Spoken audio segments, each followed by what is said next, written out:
Hi there, thanks for joining us. If your application to come to Canada has been denied, chances are that denial might have been based on an inadmissibility. Now, there are different types of inadmissibility. There are different reasons why an application could be denied on inadmissibility grounds. And in this video, we're going to be talking about what exactly is inadmissibility, what are the types of inadmissibility that could lead to a denial, and how an inadmissibility and a denial based on an inadmissibility can be overcome. So don't go away, stay with us, and as always, remember to hit up the subscribe button and to check us out on our website at go.gooselaw.com. We'll be right back.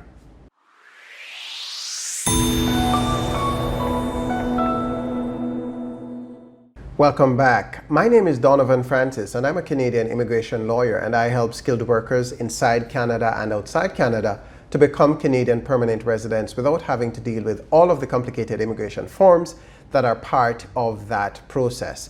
Now, if you've applied to come to Canada and your application has been refused, then it is possible that that refusal might have been based on what's known as an inadmissibility.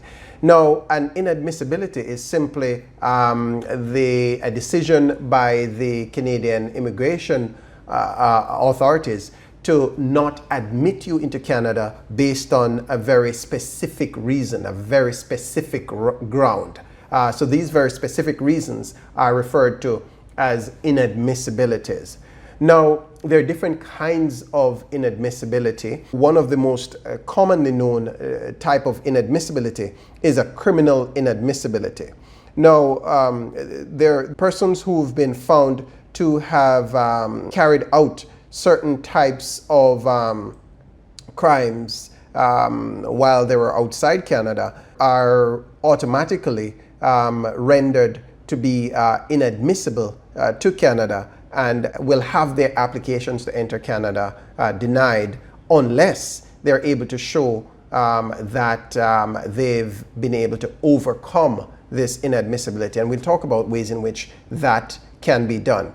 But just to give you a sense of some of the reasons that a person can be found to be inadmissible to Canada, if you see here, so one of the reasons could be for security reasons. This is a less common reason, but a reason nevertheless. So persons who were involved at the governmental level internationally outside of Canada in matters pertaining to espionage, or persons who've been involved in political attempts to overthrow a government outside of Canada, then that automatically will render you inadmissible to Canada. And there's quite a bit of case law. There are cases that have been tried in the courts in Canada that have been brought to the courts by persons who were found to have been involved in attempts to overthrow a government in their home country, and who, for many reasons, are wanting to challenge the decisions around that particular, the justifications around the authorities' reasons for denying their application. But the critical thing here to know is that an application for someone to enter Canada, whether it be as a temporary resident or as a permanent resident, may be denied on security grounds if the authorities are not convinced, or rather if the authorities are convinced that you were involved in any of these listed acts: terrorism, attempts to overthrow a government, and so on. And so forth. Similarly, if you were involved in any kinds of international human rights violations, such as war crimes or crimes against humanity, or you were a part of a government that was involved in any of these acts or atrocities, then you are likely going to be found to be inadmissible as well.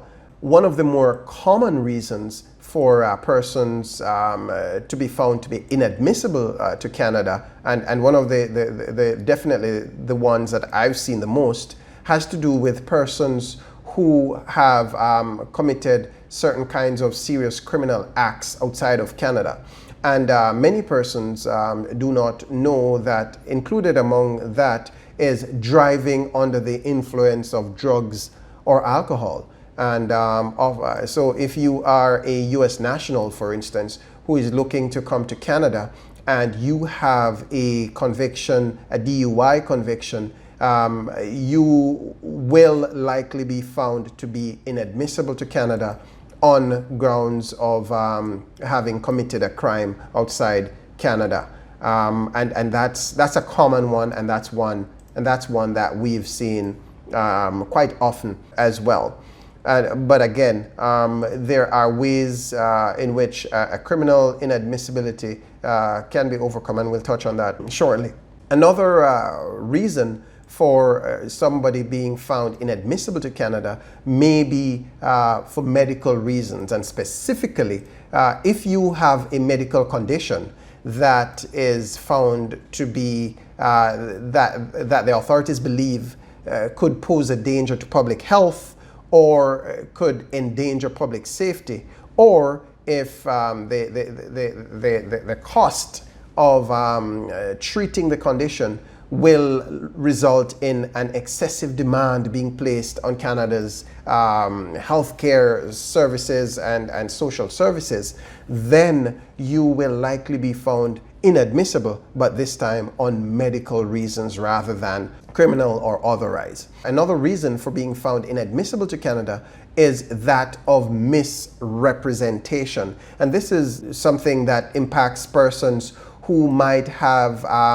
misstated information in a previous Canadian immigration application, and that misrepresentation has been discovered, then that could lead to the person being found inadmissible to Canada as well, and also failure to comply with any of the other provisions that the immigration authorities have outlined under the Immigration Act. Another reason why one could be inadmissible, and this impacts persons primarily wanting to come as permanent residents, is if you have an inadmissible family member. And of course, a family member here is very specific for immigration purposes. It's very specific to immediate family members such as a spouse and dependent children and or grandchildren. But also an inadmissible family member may result in the applicant being found inadmissible to Canada. And so if you've been found to be inadmissible to Canada, there are a number of options that may be available depending on the extent of the inadmissibility. If it's something as serious as having been found to have been involved in some serious war crimes or serious atrocities, that may be more challenging than for a situation where you were found, you were convicted for having driven under the influence of alcohol, for instance. But one of the ways in which an inadmissibility may be overcome is if a significant enough amount of time has passed since the conviction and you've been found to be deemed rehabilitated. Typically, it requires that at least 10 years have passed, and also this is only possible where the criminal matter isn't of a serious nature. Similarly, you have the option of applying for something that's called rehabilitation. Okay? So rehabilitation pretty much is applying to have the inadmissibility overcome by a rehabilitation. And so with a rehabilitation, it means that the issue for which you would have initially been found inadmissible will no longer be a factor because you would have been found to have been rehabilitated. Perhaps the most common ways of getting over the issue of an inadmissibility is by applying for what's called a temporary resident permit. Now, a temporary resident permit, or TRP, is a different thing from a work permit.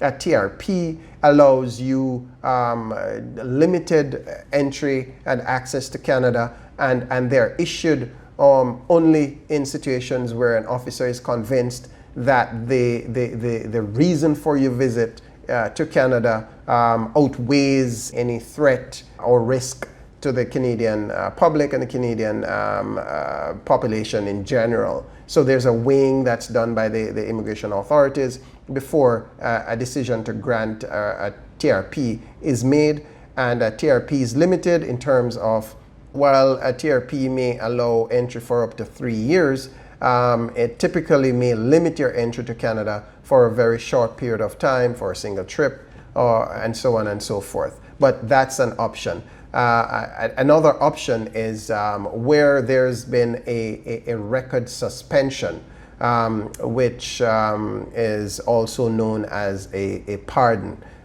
In Canada, it's referred to as a record suspension. If you've been issued a record suspension, then that may be something that could be used to help overcome a finding of inadmissibility. Ultimately, these are all going to be very complex applications that require supporting documentation and supporting legal arguments to allow for an officer to allow you entry into Canada after your application has been denied. So, in a nutshell, that covers what is inadmissibility and why an application could be denied on grounds of inadmissibility, and also some of the ways in which an inadmissibility may be overcome. I hope you found value in this video, and as always, do remember to hit the subscribe button and to check us out on our website at go.gooslaw.com.